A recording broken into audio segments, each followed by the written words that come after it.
नमस्कार। आज मैं पंडित दीनदयाल उपाध्याय की जन्मस्थली फरह में स्थित हूँ, उनके गांव में। आज यहाँ प्रोग्राम भी चल रहा है। श्री पाठक जी मेरे साथ हैं और सोनलाल शर्मा जी और आवा जी और बहुत सारे पंकज शर्मा और गणमान्य व्यक्ति।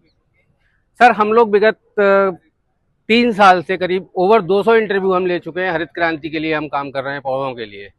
भारत गाँव में भी व्यवस्था है और ग्रामीण पर्यटन को हम कैसे बढ़ा सकते हैं, एक प्रयास और एक विचार आपका। सर, एक पर्यटन के अगर देखें, पर्यटन की व्यवस्था देखो, हरियाली होती है तो हर आदमी का मन करता है जाने के लिए। और हरियाली के लिए जो सरकार का एक मुहिम चलती है कि बरसात के टाइम में 5,000 पौधे लगाना, 50,000 पौधे लगाना, 1,00,000 पौधे लगाना। पौधे तो लग जाते हैं, और मेरा एक योगी जी से या पीएम साहब से निवेदन है, जो अपना गाँव में मनरेगा सिस्टम चलता है ना, वो मनरेगा के सिस्टम के हिसाब से अगर गाँव में पौधे लगाए जाए, उनका संरक्षण किया जाए तो संभव है। पौधे लग तो जाते हैं बट उनका पीछे संरक्षण थोड़ा सा टिपिकल होता है। तो उसमें कुछ समाजसेवी संस्थाएं काफी करती हैं। 10,000 लगाते हैं, 4,000 उनके होते हैं, 6,000 उनके खत्म हो जाए, प्रयास उनका प्रॉपर रहता है, तो वो उस तरीके से करते हैं। तो मैं चाहता हूँ गवर्नमेंट और ब्लॉक डेवलपमेंट के हिसाब से प्लस वो ग्राम के हिसाब से, अगर उनको जो अपने जो मनरेगा वाले लगते हैं वो प्रॉपर उनका अगर संरक्षण करते रहे, वो प्रॉपर उनकी उसमें देख रेख में रहते हैं, तो हरियाली प्रॉपर व्यवस्था में हो जाएगी। आपको लगता है हरियाली से कहीं ना कहीं हमारे ग्रामीण भारत को रोजगार भी मिलेगा?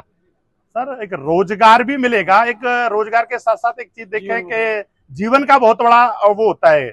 आप देखेंगे कि टेम्परेचर में बहुत बड़ा बदलाव आता है जहाँ हरियाली है। मैंने खुद में महसूस किया है, जहाँ हरियाली है वहाँ 3 टेम्परेचर कम होता है, और जहाँ हरियाली नहीं है वहाँ 3 टेम्परेचर बड़ा बड़ा होता है।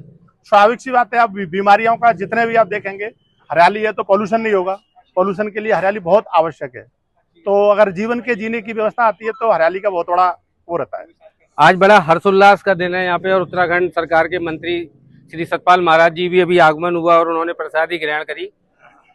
एक शब्द, मेरा देश और मेरा शब्द, इस पे आप देश के लिए क्या कहना चाहेंगे?